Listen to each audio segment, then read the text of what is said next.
लोकशाहीचा बुलंद आवाज, रिपब्लिकन वार्ता, महाराष्ट्र. फुलंब्री तहसील कार्यालयात जिल्हाधिकारी यांनी घेतली बैठक. छत्रपती शिवाजी महाराज समाधान शिबिर अंतर्गत सूचना देण्यात आल्या.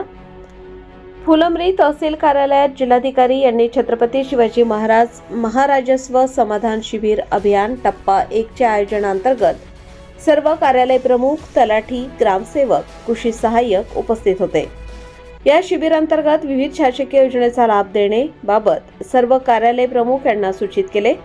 यांची बैठक घेण्यात आली. सदर समाधान शिबिर हे फुलंब्री तालुक्यातील 5 मंडळात राबवण्यात येणार असून त्यामध्ये फेरफार दुरुस्ती, 7/12 वाटप, विविध प्रमाणपत्रे वितरित करणे, 7/12 मधील दुरुस्ती करण्यात येणार आहे. अशा अनेक सेवा नागरिकांना देण्यात येणार आहेत. सदर दिवशी नागरिकांनी आपापल्या मंडळांमध्ये उपस्थित राहून शासकीय योजनेचा लाभ घ्यावा असे आवाहन छत्रपती संभाजीनगर जिल्ह्याचे जिल्हाधिकारी दिलीप स्वामी यांनी केले आहे. यावेळी उपविभागीय अधिकारी नीलम बाफना, तहसीलदार योगिता खटावकर, उपविभागीय पोलीस अधिकारी श्रीमती पूजा नांगरे मॅडम यांच्यासह सर्व मोठ्या संख्येने उपस्थित होते. रिपब्लिकन वार्ता महाराष्ट्र वृत्तवाहिनीसाठी औरंगाबाद मराठवाडा उपसंपादक अकबर शहा.